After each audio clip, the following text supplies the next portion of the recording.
Hello and welcome to today's video. Today we're going to be investigating how to play expressively. We have a new piece of music I have written called Gentle Currents. It features a lovely folk-like melody over a broken chord bass line with some block chords as well for us to try out.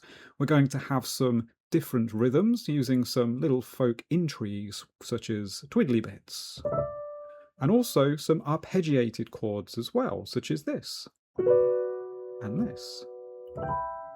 And I'll show you the best methods for approaching those particular topics. So let's dive in first of all and have a listen to the piece. Here's Gentle Currents.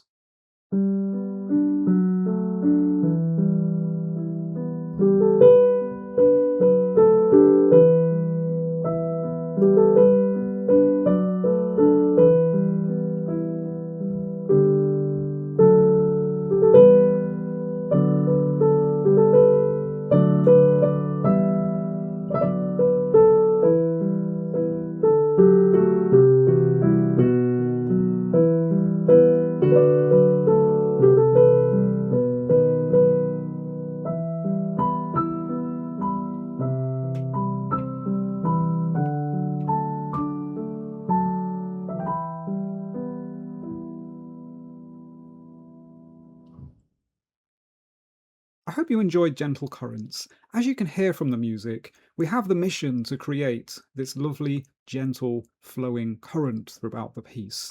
And I've used the word current in the title to indicate a direction of travel.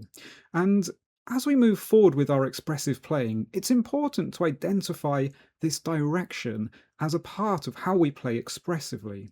There's no good expressing things individually without them all linking together in a direction to show the listener where things are going to be moving to, and then as an overall feeling, how things are ebbing and flowing as a unit.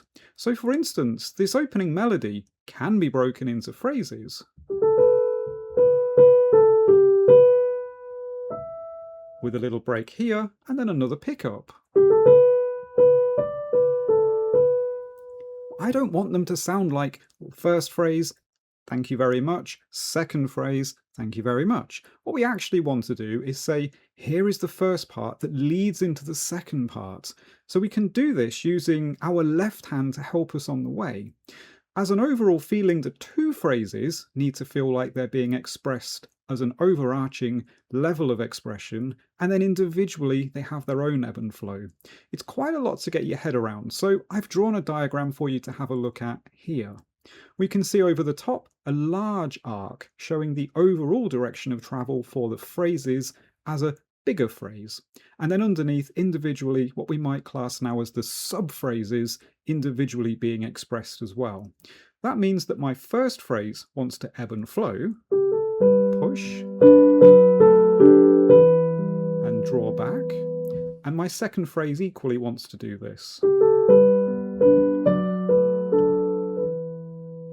But then I want to feel like at certain points the whole of the phrase is moving forward, so perhaps I might play the second phrase with a bit more energy to show that that is the peak of the overarching phrase. See if you can hear it.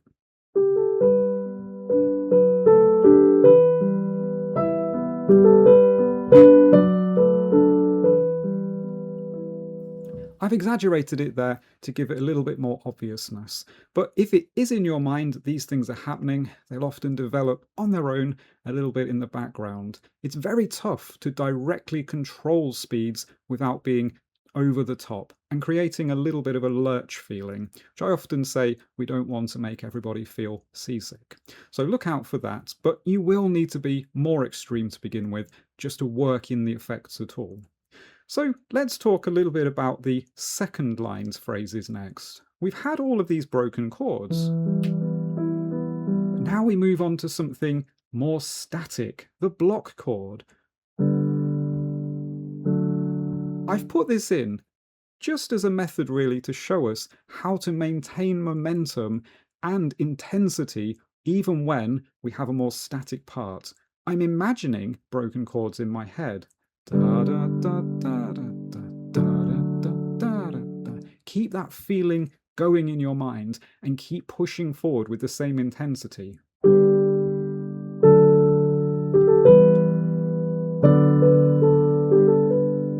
and it should feel triumphant and majestic rather than like it's falling asleep. So this energy can be given through the same kinds of phrasing in the right hand, and also keeping the pace up as well. You'll notice with my semiquavers, I'm slightly rushing them, almost as if they're a group of grace notes. So we can hear that gives it more energy. Leave a little length here, and then rush. But without garbling. We don't want to feel like we're just going, because it's too much and it will be a louder note as well. So we need to make sure they're still a bit more graceful, but with more energy. A tough balancing act as usual. Then at the end of this line, we reach an awkward moment. We've got here a twiddle. It sounds like a flute playing in the top of this folk tune, and we want to achieve this in a very neat way. And I would ask you to try to do this with fingers 4 and 5. You can practice with 2 and 3, 3 and 4, 4 and 5, and you should hear exactly the same results. Most of the time when we do this, we're going to find 2 and 3, quite compliant, 3 and 4, oh, it's a bit awkward, 4 and 5, it's very awkward. So in order to improve this, so you can achieve the same equality throughout your fingers, be able to do everything you need to do, we just need a little practice. And here comes the usual balance. The more we try, the more tense we get, and often the stiffer the feeling will be of the actual pair of notes we're trying to twiddle. Start with the notes together, and then try lifting up the first one, the D in this case, to create the twiddle effect. And then quickly swap back to it. And that creates an incredibly tight pair of grace notes for us to play around with. As you become more proficient, instead of pressing them down initially together, of course, we will literally be pressing D, E, D as written. But as I've mentioned a few times before, if you start with D, E, D, and then try to speed them up, that's basically what you'll end up with, not this. So it's better to start with them together, and then slightly lift the D, and then return to it until you get that effect.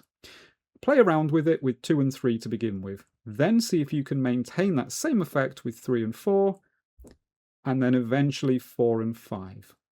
Best of luck with it, enjoy your practice with that one, it can be a tough one to work in. Now, on to the next line. The intensity of the piece builds here. We've got broken chords back again.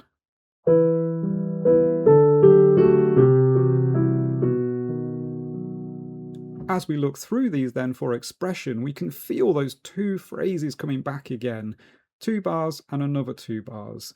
This time the same overarching phrase applies and the subphrases again, but you can increase the intensity. We're on line 3, this is the real crux of the piece, so enjoy expressing this line. We've also then got our first arpeggiation, denoted with the squiggly line. This means to play the first note of the chord initially, and then play each subsequent note afterwards, adding them on, not just taking them away again. So F sharp, B, D, adding each time to the chord, but played like this. So you get a harp strum, blum, and this just gives an extra nice feeling to the piece. Very folky as well, you can almost hear one of those old guitars or a lute being plucked here, so we get this lovely effect. And you can imagine I'm going to say next, yes, it takes a lot of practice. Initially, start with all 3 notes together, and then almost as if you're angling your hand to one side, this time down to the left, so your thumb hits first. See if you can get them to be slightly separated. And as with the twiddles or grace notes, make sure that you don't start with them apart and try and get them quicker and quicker. It doesn't work, it really doesn't. So we need to start together and then slightly edge in the first one until it becomes neater. It won't be neat to begin with, but this is where the practice comes in.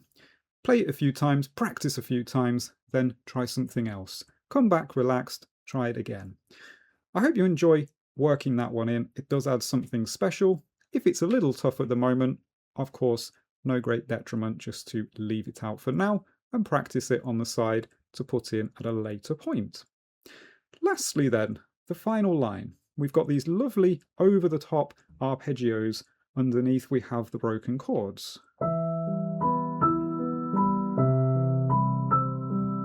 Taking us to our final bar with another arpeggiation. And you can do that one a little slower, just so that it feels like the final chord in the piece. To be honest, I could have carried this piece on for a good length of time. I really enjoyed the sound, but I had to keep it a bit shorter for this exercise. If you would like to see a more extended version of this piece, let me know in the comments, and I'll be happy to work on it and pop it on for another time. Also, if you do enjoy this piece, please feel free to subscribe to the channel for more videos like this. It's free, and it's how YouTube measures the worth of a channel. And it really helps me out if you press that like button too. Back to the beginning then. Let's have a little talk about how to play successfully these broken chord patterns. We need to make sure that there's a rotary feel.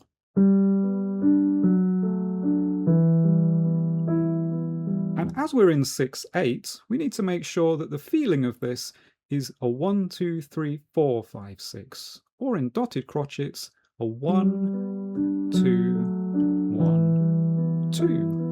And that keeps the piece feeling, as along with the phrasing, that it's moving forwards in a nice way. When I say rotary then, I imagine a big heavy wheel spinning round, and you can sort of feel it. And it gets a little kick at the bottom. And that keeps the feeling of the piece, to me, quite heavy, moving forward.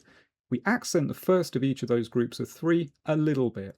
I'm doing it more now just so you can hear it, but in reality, more like this. And that really just keeps the piece moving forwards. As you move forward then onto the last line, you'll see that there are some stretchier arpeggios to play. And I had a question in a lesson the other day, very good question. Should I prepare all of the notes if I can reach them so that I can play like this? Or should I keep my hand a little looser?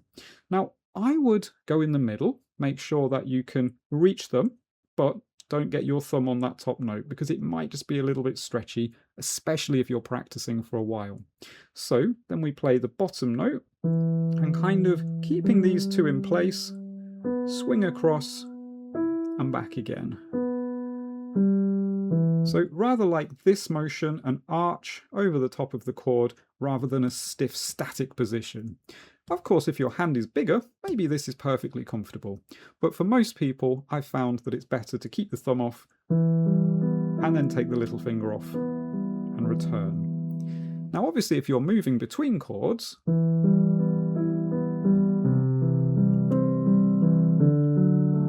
you'll need to make sure you bridge them correctly. So a little dab of pedal at the beginning, keeping it down the whole time. And then as soon as you lift off, that pedal is still down, holding the sound. And then when we press the new note, lift and repress the pedal. So pedal down, keep it down, keep it down. As soon as we press that, up and down, releasing the old notes, catching the new ones. Keep it down. As soon as you press that, up and down, and you can feel that releasing the old notes and catching the new ones. I hope you've enjoyed looking through this piece. If you have any more questions about any of the aspects in it, please feel free to leave a comment below, and remember to like the video if you've enjoyed it. Thanks very much for watching, and I'll see you in the next video. Enjoy your journey!